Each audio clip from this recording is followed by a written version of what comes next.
नमस्कार श्रोते हो, दीपक रेगे कथाकथन चॅनलवर तुम्हा सगळ्यांचं मनापासून स्वागत. श्रोते हो, तुम्ही ऐकताय लालासाहेब जाधव यांची परका ही कादंबरी आणि आज भाग 16वा. एक दिवशी दुपारच्या वेळी घरात शांत बसलेलो असताना माझ्या मनात विचार आला की आपण असं भाड्याच्या घरात किती दिवस राहणार. मी सचिवालयात चांगल्या पदावर नोकरी करत होतो. मला पगारही बऱ्यापैकी होता. माझा खर्चही कमी होता. त्यामुळे आपल्याला परवडेल अशा ठिकाणी घर घ्यायचा मी विचार केला. कल्याणमधल्या चिकणघर इथे एका बैठ्या चाळीत मी घर घेतलं आणि उल्हासनगरमधली खोली सोडून कल्याणमध्ये राहायला गेलो. कल्याणमधली खोली जरी बैठ्या चाळीतली असली तरी ती नोंदणीकृत गृहनिर्माण सोसायटीमध्ये होती. शासकीय कार्यालयात काम करणारे अनेक कर्मचारी अधिकारी त्या चाळीत राहत होते. आमच्या संसाराचा एक महत्त्वाचा टप्पा पार पडला होता. चाळीत का होईना आमचं स्वतःचं घर झालं होतं. सर्वजण, विशेष करून कस्तुरी, आनंदानं अतिशय खुल्ली होती, फुल्ली होती. आता कस्तुरी गंधानं घर नुसतं दरवळून गेलं होतं. मुंबईत माझं अनेक ठिकाणी वास्तव्य झालं. माझी आई म्हणायची, माझ्या लालाची अवस्था विंचवाचं बिरड पाठीवर म्हणतात ना तशी आहे. त्याने किती जागा बदलल्या हे त्याचं त्यालाच माहिती. आणि तिचं म्हणणं खरंच होतं. काही दिवस माझे आईवडील, बहीण आणि मेहुणे राहिले आणि ते गावी गेले. काही वर्ष उल्हासनगरला राहिल्यानंतर चिकणघर कल्याण इथे राहायला गेलो. हा माझा प्रवास सुरूच होता. त्या ठिकाणी मुलाला इयत्ता 4थीच्या वर्गात शिशुविहार विद्यामंदिर कल्याण इथल्या खाजगी शाळेत प्रवेश घेतला होता. माझं कार्यालयीन कामकाज वगैरे व्यवस्थित सुरू होतं. घरात एकंदरीत आनंदाचं वातावरण होतं. आई वडील गावावरनं अधूनमधून कल्याणच्या घरी येत. एक दिवस मी दुपारच्या वेळी जेवण करून झोपलेलो होतो. रविवारचा दिवस होता. त्या दिवशी माझ्याकडे माझा चुलत भाऊ राजाराम जाधव आणि मेहुणे लालाबाबू माने आले होते. संध्याकाळी 5 वाजता जाग आल्यानंतर मी उठायला लागलो, पण मला काही उठताच येईना. मणक्यात वेदना होत होत्या. माझ्या जुन्या दुखण्यानं पुन्हा डोकं वर काढलं होतं 12 वर्षांनंतर. स्पॉन्डिलायसिस आणि स्लिप डिस्क दुखणं पुन्हा सुरू झालं होतं. वेदना असह्य होत होत्या. सोसायटीतले अनेक जण मला भेटायला आले. डॉक्टरांना घरी बोलावण्यात आलं. डॉक्टर आले, त्यांनी मला तपासलं. इंजेक्शन्स, औषधोपचार सुरू झाले, पण त्याचा काहीही परिणाम न झाल्यामुळे आणि माझ्या वेदनात फरक न पडल्यामुळे मला कल्याणच्या गोडबोले हॉस्पिटलमध्ये ॲडमिट करण्यात आलं. हॉस्पिटलमध्ये ॲडमिट होऊन 15 दिवस होऊन गेले. माझी अवस्था जैसे थे होती. मला आराम म्हणून बिलकुल वाटेना. आमच्या गावाहून, मोरगावहून माझा मोठा भाऊ आबा, वहिनी, धाकटा भाऊ सुरेश हे सगळे मला भेटायला आले. हॉस्पिटलमधली माझी एकूण अवस्था बघून त्यांनी मला गोडबोले हॉस्पिटलमधनं हलवलं आणि मुंबईच्या ताडदेव इथल्या डॉक्टर भाटिया हॉस्पिटलमध्ये ॲडमिट केलं. Doctor Suresh Vengsarkar orthopaedic surgeon होते तिथे. त्यांनी ताबडतोब ऑपरेशन करण्याचा निर्णय घेतला. डॉक्टर सुरेश वेंगसरकर म्हणजे प्रसिद्ध क्रिकेटपटू दिलीप वेंगसरकरचे काका. मला डॉक्टर भाटिया हॉस्पिटलमध्ये ॲडमिट केलं तेव्हा मोठा भाऊ आबा, वहिनी, धाकटा भाऊ सुरेश यांच्याबरोबर माझी पत्नीही होती. माझं ऑपरेशन करायचं ठरल्यावर गावाकडचे अनेक आप्तेष्ट मला भेटायला आले. काही दिवस थांबले आणि मग नातेवाईक आपापल्या घरी निघून गेले. डॉक्टर वेंगसरकरांनी तातडीनं मणक्याचं ऑपरेशन करायचा निर्णय घेतला होता. शुक्रवार 23 डिसेंबर 1988 रोजी ताडदेव इथल्या डॉक्टर भाटिया हॉस्पिटलमध्ये माझ्या पाठीच्या मणक्याचं स्लिप डिस्क ऑपरेशन करण्यात आलं. माझं ऑपरेशन झालं तेव्हा माझ्याजवळ माझ्या पत्नी व्यतिरिक्त कुठलाही नातेवाईक नव्हता. ते 23 टाक्यांचं मोठं ऑपरेशन डॉक्टर सुरेश वेंगसरकर यांनी केलं. पाठीच्या मणक्याचं ऑपरेशन असल्यामुळे सगळ्यांच्या मनात अनेक शंका कुशंका होत्या. ऑपरेशन झालं खरं, पण आता याला पुन्हा पहिल्यासारखं चालता फिरता येणार नाही असंही माझे काही नातेवाईक म्हणत होते. त्यांची बोलणी ऐकून माझं सगळं घरदार मोठ्या काळजीत पडलं. माझ्या बायकोनं तर ह्या गोष्टीचा धसकाच घेतला होता. ती रोज कधी दिवसाआड माझ्या मुलाला घेऊन माझ्या काळजीपोटी डॉक्टर वेंगसरकरांना भेटायला जायची आणि त्यांना कळकळीनं विचारायची की डॉक्टर, माझ्या मिस्टरांना पुन्हा पहिल्यासारखं चालता येईल का हो. डॉक्टर वेंगसरकर तिला धीर द्यायचे, म्हणायचे तुम्ही काळजी करू नका, ते लवकर बरे होतील, चालायला सुद्धा लागतील. मात्र लोकांच्या सांगण्यावरनं तिला वाटायचं की डॉक्टर आपल्याला उगाचच खोटा धीर देत आहेत. ती मनातनं खचून चालली होती. माझ्याही मनात निराशा डोकवायला लागली होती. मी मनात म्हणायचो की 4 दिवस चांगले जातात, तेवढ्यात आमच्यावर काही ना काहीतरी अडचणी संकट येतातच आहेत. कधी शारीरिक आजार तर कधी समाजातल्या लोकांकडनं नाहक त्रास भोगावा लागतोय. पण हे सांगणार कोणाला? येणारे भोग भोगून संपवायचे असतात असं मी माझ्या मनाला समजावत होतो. 2 जानेवारी 1989 रोजी मला हॉस्पिटलमधनं डिस्चार्ज मिळाला. डिस्चार्ज मिळाल्यानंतर मी फोर्टला माझ्या भावाकडे विश्रांतीसाठी गेलो. डॉक्टर वेंगसरकर हे नावाजलेले निष्णात ऑर्थोपेडिक सर्जन होते. त्यांनी केलेलं ऑपरेशन निश्चितपणे यशस्वी होईल असं मी माझ्या पत्नीला समजवल्यावर ती जरा धीर आल्यासारखी वागायची. डॉक्टर वेंगसरकरांनी मला फॉलोअपसाठी 1 महिन्यानंतर बोलवलं होतं. आजारासाठी घेतलेला विश्रांतीचा महिना निघून गेला. डॉक्टरांनी सांगितल्याप्रमाणे मी फॉलोअपसाठी डॉक्टरांच्याकडे गेलो. त्यांनी केलेल्या निदानांची, त्यांच्या हॉस्पिटलमधले केलेल्या ऑपरेशनची सगळी कागदपत्र त्यांच्या समोर ठेवली. त्यांच्याशी बोलायला लागलो. बरोबर माझी बायको होतीच. डॉक्टरांनी आमच्याकडे बघितलं आणि म्हणाले, अहो ही कागदपत्र कशाला घेऊन आलाय तुम्ही सोबत पेशंटला आणायचं होतं ना. त्याच्यावर मी म्हणालो, डॉक्टर साहेब अहो मीच पेशंट आहे. मला बघून डॉक्टरांना आश्चर्याचा धक्का बसला. ऑपरेशननंतर मी चांगल्या प्रकारे बरा झालो होतो. मला धड धाकट समोर उभा बघून त्यांनी केलेल्या यशस्वी ऑपरेशनचा आनंद त्यांच्या डोळ्यात दिसत होता. मी पूर्णपणे बरा झालो. मग माझं नेहमीचं रुटीन सुरू झालं.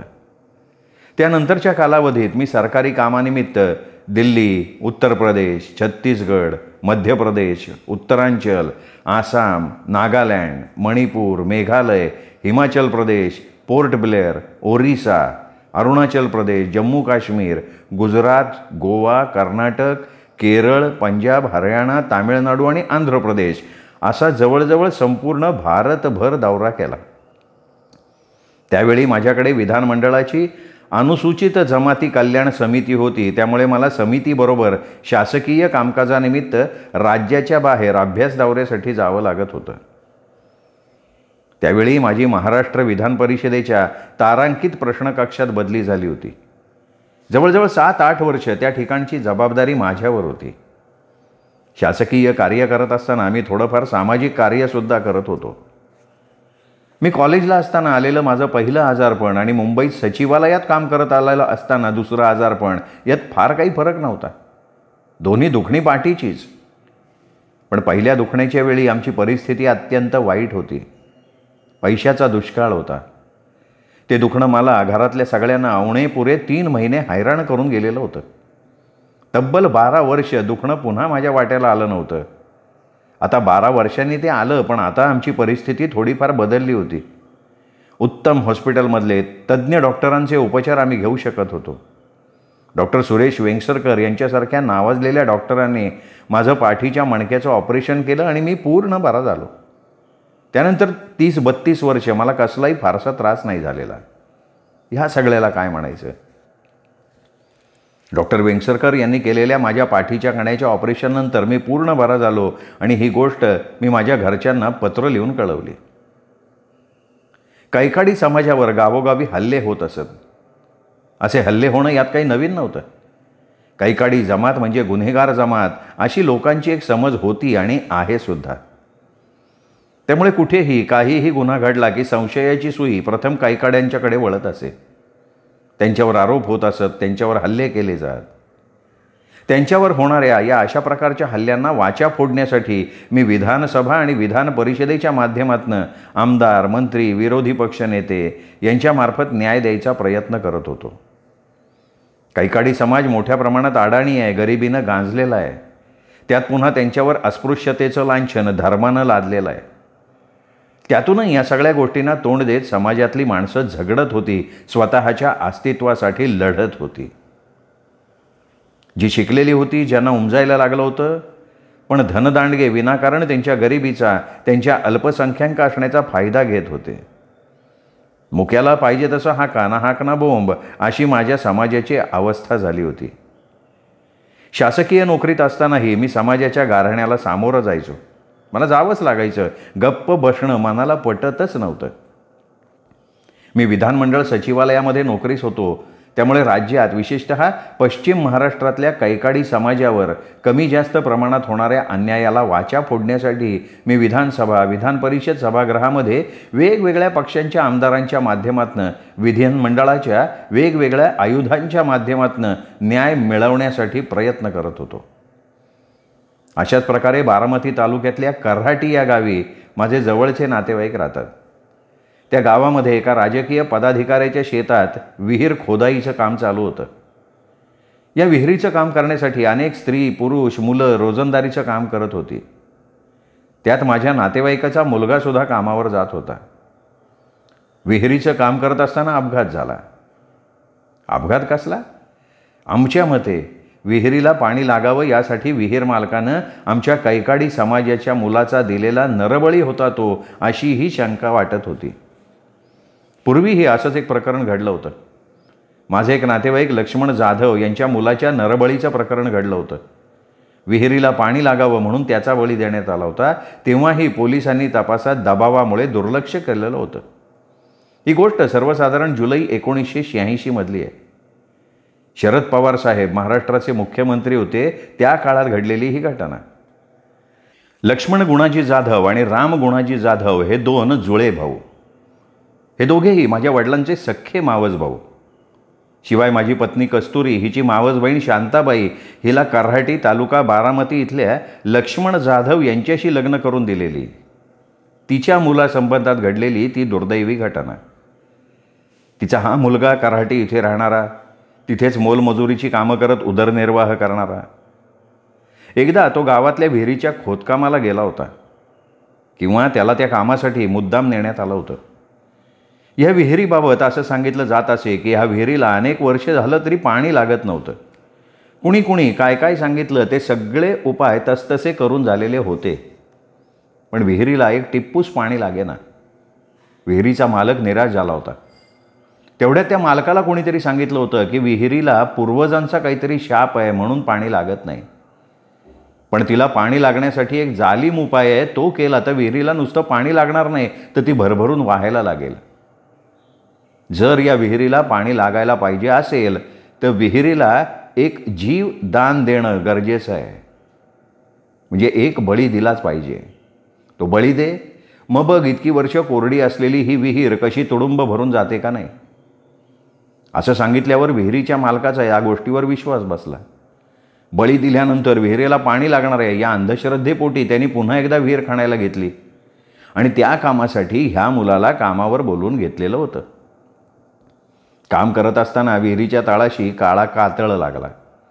तो फोडण्यासाठी सुरुंग लावावा लागणार होता. सुरुंगासाठी एक होल मारण्यात आलं, त्यात दारू भरली गेली, वाती लावल्या. पण ह्या वाती कमी अंतराच्या लावल्या आणि सुरुंगाला बत्ती द्यायचं काम ह्या मुलाकडे देण्यात आलं. त्यांनी वातींना बत्ती दिली, पण त्या किती वेळानं सुरुंगापर्यंत पोचतील याची त्याला काहीच माहिती नव्हती. सुरुंगाला बत्ती देताना बाकी सगळे लोक वरती आले, मुलाला खालीच ठेवलं. बत्ती देतात सुरुंग धाड धाड उडाले. कातळाचे मोठमोठे दगड ताकदीनं विहिरीच्या बाहेर उडाले आणि त्यांच्याबरोबर हा कोवळा पोरगा सुद्धा उडाला आणि पुन्हा विहिरीतच पडला. जाग्यावर मृत्यू झाला त्याचा. त्याच्यावर उपचारासाठी कुठलेही प्रयत्न केले गेले नाहीत. विहिरीच्या मालकानं त्याला उपचारासाठी दवाखान्यात किंवा हॉस्पिटलमध्ये न्यायचीही तसदी घेतली नाही. मालकाची स्वतःची 4 चाकी गाडी होती तरीही मुलाचा मृतदेह बैलगाडीत टाकला आणि मुलाच्या वडिलांच्या घरासमोर नेऊन टाकण्यात आला. मुलाचा मृतदेह बघताच त्याच्या कुटुंबियांवर म्हणजे माझ्या मावस काकांच्या घरावर जणू आभाळच कोसळलं. घोर आकांत चालू झाला त्यांच्याकडे. त्यांच्या घरासमोर सगळा गाव गोळा झाला, पण त्यांना कोणी वालीच नव्हता. विहिरीचा मालक सधंत होताच, पण त्याचे वरपर्यंत लागे बांधे होते. एका राजकीय नेत्याचे ते जवळचे पदाधिकारी सुद्धा होते. पोलिसांनी या प्रकरणाची दखलच घेतली नाही. वडगाव निंबाळकर पोलीस ठाण्याचे इन्चार्ज थोरात होते, पण त्यांच्यावर सुद्धा राजकीय दबाव आणण्यात आला. ही सगळी घटना मला समजली आणि मी त्या ठिकाणी गेलो. मी कारहाटी गावात पोचेपर्यंत पोलिसांनी या प्रकरणाची साधी चौकशीसुद्धा केली नव्हती. विहिरीच्या मालकाविरुद्ध गुन्हाही दाखल केलेला नव्हता. मी सगळी चौकशी केली आणि पोलिसांना तक्रार नोंदवायला भाग पाडलं. पोलिसांनी तक्रार नोंदवून घेतली, पण विहिरीच्या मालकावर गुन्हा नोंदवला गेला नव्हता. त्या गरीब कैकाडी कुटुंबावर फार मोठं संकट कोसळलं होतं. त्यांचा हातातोंडाशी आलेला मुलगा गेला होता. त्याच्या मृत्यूला कारणीभूत झालेल्यांना सजा होणं गरजेचं होतं. त्यांना न्याय मिळवून देणं मला महत्त्वाचं वाटत होतं. तालुक्यातला कुठलाही नेता या बाजूला फिरकला सुद्धा नव्हता. त्यावेळी मुंबईत विधानसभेचं पावसाळी अधिवेशन चालू होतं. गोपीनाथजी मुंडे साहेब हे विधानसभेचे विरोधी पक्ष नेते होते. त्यांचे स्वीय सहाय्यक होते मधुकर खोत आणि मुंडे साहेबांचे सचिवसुद्धा माझे चांगले मित्र होते. मी विधानसभेत असल्यामुळे कार्यालयीन कामानिमित्त माझा मुंडे साहेबांशी नेहमी संपर्क येत असे. मी त्यांच्या कानावर ही सगळी हकीकत घातली, सगळी माहिती त्यांना दिली. या घटनेबाबत माझी त्यांच्याशी सुमारे अर्धा तास चर्चा झाली. या घटनेनं मुंडे साहेब फार व्यथित झाले. त्यांनी विधानसभेत लक्षवेधी सूचना स्वीकृत करून लगेच विधानसभा आणि विधान परिषदेत चर्चेसाठी लावण्यात आली. त्यावर दोन्ही सभागृहात 2 तास चर्चा झाली. 5 वेळा विरोधी पक्षाच्या आमदारांनी कामकाज बंद पाडलं. शरद पवार साहेबांनी मुख्यमंत्री या नात्यानं सभागृहाला आश्वासन दिलं की या संबंधात विहीर मालकाविरुद्ध संबंधित पोलीस ठाण्यात गुन्हा नोंदवला जाईल आणि या दुर्दैवी घटनेची CID मार्फत चौकशी केली जाईल. विधान परिषदेतही या प्रकरणावर चर्चा झाली. 4 वेळा कामकाज बंद पाडण्यात आलं. दुसऱ्या दिवशी मुख्यमंत्री शरद पवार साहेब कऱ्हाटी गावी गेले. त्यांनी मृतांच्या कुटुंबियांची भेट घेतली, त्यांचं सांत्वन केलं. बोलता बोलता चौकशी केली की मंत्रालयात तुमचं कोणी नातेवाईक आहे का? माझ्या काकांनी राम गुणाजी जाधव यांनी सांगितलं की मोरगावच्या माझ्या भावाचा मुलगा तिथे नोकरीला आहे. पवारसाहेबांनी त्यांचे खाजगी सचिव धर्माधिकारी यांच्यामार्फत विधानमंडळ सचिवालयातल्या प्रधान सचिवांकडे माझी चौकशी केली. पावसाळी अधिवेशनाची गडबड चालू असताना महाराष्ट्र विधानमंडळाचे प्रधान सचिव गुणवंत नांदे यांनी आमच्या कक्षाचे अधिकारी पूर्णानंद पांथरी यांना फोन करून विचारलं की तुमच्या कक्षात कुणी LN जाधव नावाची व्यक्ती कार्यरत आहे का? असेल तर त्यांना माझ्याकडे पाठवून द्या. प्रधान सचिवांचा फोन म्हटल्यावर मी मनातनं घाबरलो होतो. भीत मी गुणवंत नांदे यांच्या केबिनमध्ये गेलो. त्यांनी फार काही न बोलता तुम्हाला मुख्यमंत्री साहेबांनी बोलवलंय एवढंच मला सांगितलं. एखाद्या माणसाला न्याय मिळवून देण्यासाठी केलेला आटापिटा माझ्या नोकरीवर गदा आणणार का काय ही भीती माझ्या मनात होती. आणि त्याचवेळी माझं दुसरं मन सांगत होतं की तू केलंयस ते बरोबर केलंयस, जे केलंयस ते सत्यासाठी न्यायासाठी केलंयस. पण अशा संभ्रमित अवस्थेत मी मुख्यमंत्री साहेबांच्या समोर उभा होतो. कऱ्हाटीच्या नरबळी प्रकरणासाठी मी मंत्रालयातली सगळी यंत्रणा कामाला लावली होती. त्याचा परिणाम मंत्रिमंडळावर झाला होता. मुख्यमंत्री शरद पवार साहेबांनी मला बोलवलं होतं आणि मी त्यांच्यासमोर खाली मान घालून उभा होतो. त्यांनी मला पहिला प्रश्न विचारला, तुमचं गाव कोणतं? मी सांगितलं बारामती तालुक्यातलं मोरगाव. त्यांनी दुसरा प्रश्न विचारला की वडील काय करतात? मी सांगितलं की ते निरक्षर आहेत, दोन्ही डोळ्यांनी अंध आहेत. माझं शिक्षण MA असल्याचंही मी साहेबांना सांगितलं. मग कऱ्हाटीचं प्रकरण तुम्ही लावून धरलंय का असा प्रश्न त्यांनी विचारताच मी गोंधळात पडलो. हो म्हणावं का नाही मला काही कळत नव्हतं. मी म्हणालो, साहेब खोदकामात मरण पावलेला मुलगा माझ्या मावस भावाचा आहे, त्यांना न्याय मिळावा म्हणून मी विरोधी पक्षाच्या कानावर ते घातलं. शरद पवार साहेब मला म्हणाले, ठीक आहे 4 दिवसांनंतर भेटा. मी शरद पवार साहेबांना दोन्ही हात जोडून नमस्कार केला. त्यांच्या केबिनमधनं बाहेर पडलो. या प्रकरणाबाबत त्यांच्या मनात कणव आहे असं जाणवलं मला. मी मुख्यमंत्र्यांकडे गेल्यानं माझ्या सचिवालयातल्या सहकार्यात चर्चा चालू झाली होती. 8 दिवसांनी मुख्यमंत्र्यांचे शिपाई शिंदे सचिवालयात आले. त्यांनी मला मुख्यमंत्री सहाय्यता निधी कक्षात गेलं. तिथे राज्याचे तत्कालीन गृहमंत्री अरुण मेहता आले होते. काही वेळानं विधान परिषद सदस्य लक्ष्मण माने सुद्धा आले. त्यानंतर आम्ही मुख्यमंत्र्यांच्या कक्षात गेलो आणि ह्या सगळ्यांसमवेत असताना शरद पवार साहेबांनी 50,000 रुपयाचा चेक माझ्या हातात दिला आणि मला सांगितलं की हा चेक पीडितांच्या नावे फिक्समध्ये टाका. पडत्या फळाची आज्ञा शिरोधार्य मानून मी मुख्यमंत्र्यांनी दिलेला चेक घेतला. गावी गेलो. गंगाराम मानेंना बरोबर घेतलं. कऱ्हाटी गावात गेलो. राम जाधव आणि त्यांचा भाऊ लक्ष्मण जाधव या दोघांनाही बरोबर घेतलं. बारामतीच्या स्टेट बँक ऑफ इंडिया बँकेत गेलो. रक्कम फिक्स्ड डिपॉझिटमध्ये जमा केली. आता त्यातून त्यांना दरमहा काहीतरी रक्कम मदत मिळणार होती. मी पीडितांना त्याचा मुलगा परत देऊ शकत नव्हतो, पण त्यांना कुठल्या ना कुठल्या प्रकारे न्याय देऊ शकलो या गोष्टीचं मला समाधान मिळालं होतं. यासाठी लागणारी ऊर्जा अगदी लहानपणापासून माझ्या अंगी आहे. त्याची अनेक कारणं आहेत. लहानपणापासून भोगावी लागलेली गरिबी, अवहेलना, अस्पृश्य म्हणून आलेलं जगणं, सातत्याने होणारे अन्याय, अपमान. आम्हाला न्याय देणारं सगळं दैवानं दिलं म्हणा किंवा नियतीनं म्हणा, धनदांडग्यांच्या हाती सोपवलेलं होतं. आम्ही आयुष्यभर अन्यायच सोचत होतो, पण सहन किती करणार ना. आता झगडण्याची किमान पायवाट तरी माहिती झाली होती, म्हणून झगडू शकलो. या झगडण्याच्या वृत्तीचं मूळ माझ्या बालपणी मी सोसलेल्या अनेक घटनांमध्ये आहे. मात्र हा बळीचा प्रकार असला तरी मुलाचा अपघात दाखवण्यात आला होता. विहिरीसाठीच्या स्फोटात त्याचा बळी देऊन अपघाती मृत्यू दाखवण्यात आला होता त्याचा. या प्रकरणात पोलिसांकडनं चालढकल झाली होती. शेवटी तत्कालीन मुख्यमंत्री शरद पवार साहेब यांच्या हस्तक्षेपामुळे त्या मुलाच्या कुटुंबियांना न्याय मिळाला होता. अशा प्रकारची समाजाच्या सार्वजनिक हिताची अनेक कामं मी जमेल तशी करत होतो. सगळ्याच कामात यश येत नसलं तरी त्या प्रलंबित कामांना चालना देण्याचं काम मी नेहमी करत होतो. समाजाच्या हिताचं काम असल्यास विधानसभेच्या माध्यमातून सोडवत होतो. 6 डिसेंबर हा दिवस अनेक दृष्टीने महत्त्वाचा आहे. याच दिवशी 1956 साली अस्पृश्यांच्या उद्धारासाठी सारी हयात वेचणारे महामानव, दलितोद्धारक, भारतीय राज्यघटनेचे शिल्पकार, भारतरत्न डॉक्टर बाबासाहेब आंबेडकर यांचं परिनिर्वाण झालं.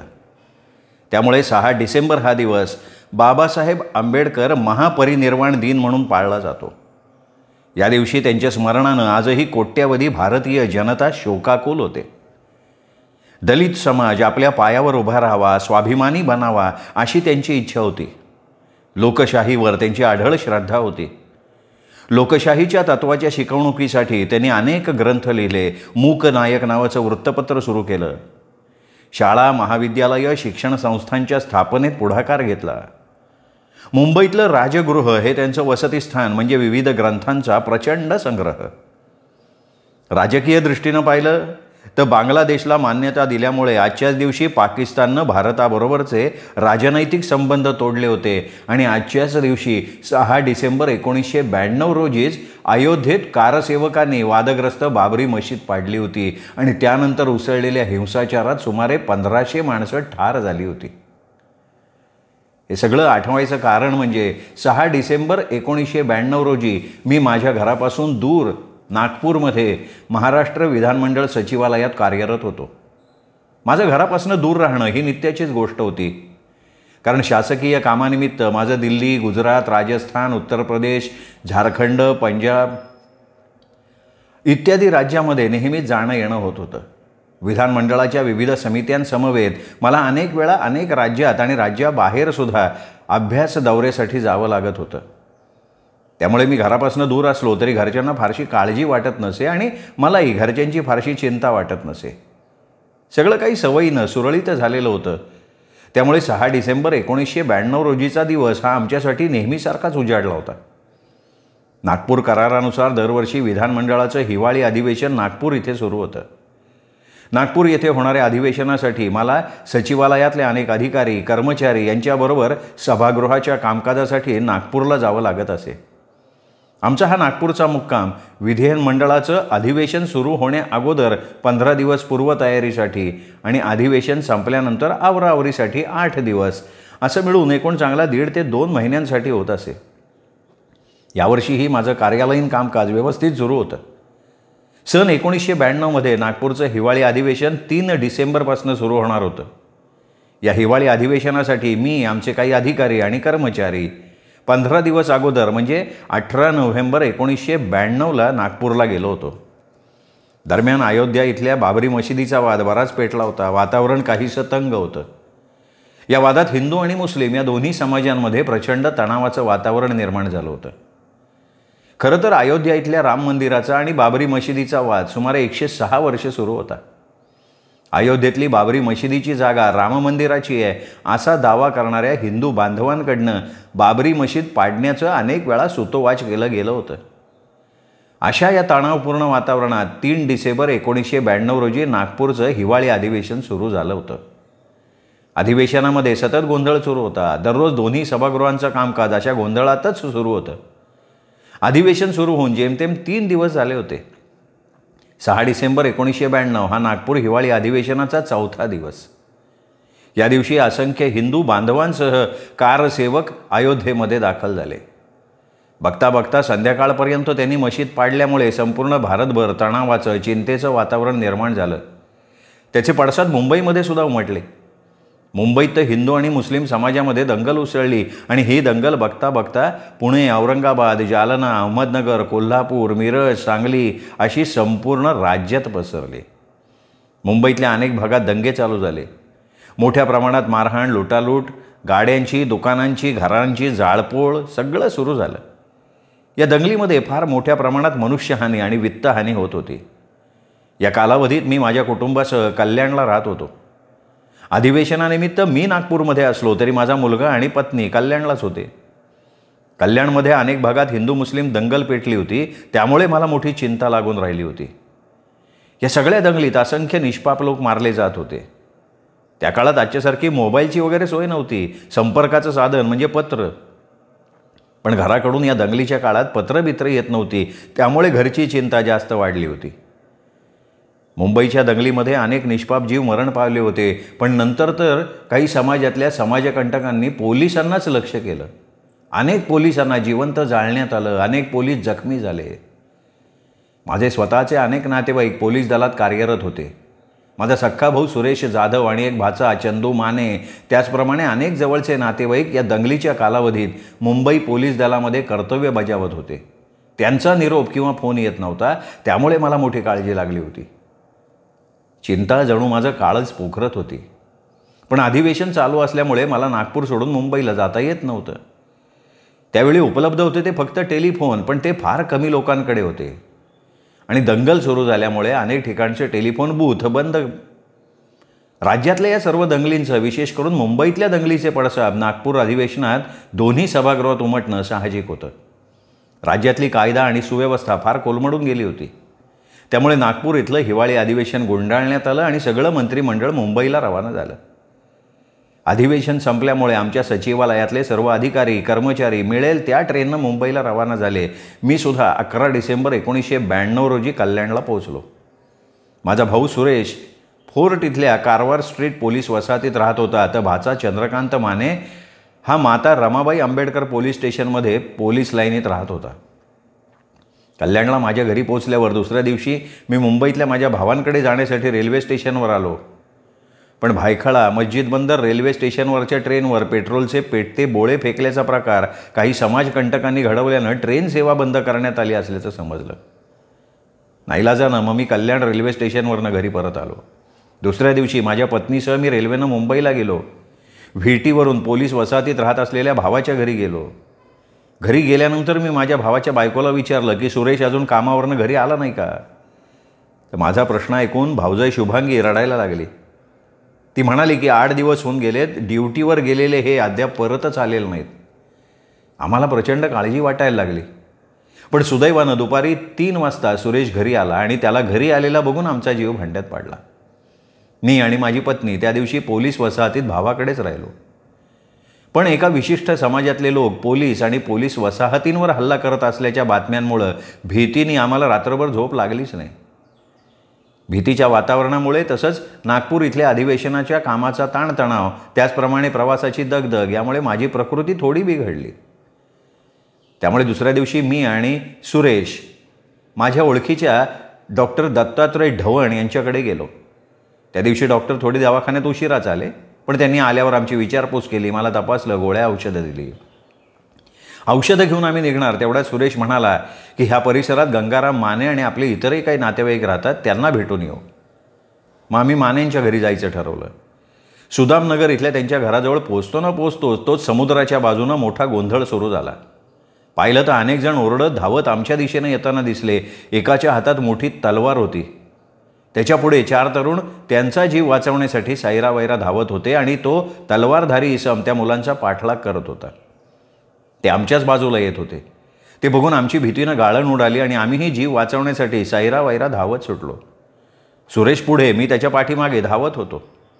आमच्या मागे तलवार घेऊन तो 25 ते 30 वर्षांचा तरुण पळत होता. काय करावं सुचत नव्हतं. आम्ही पळत होतो तसेच अनेक जण रस्त्यांना पळत होते.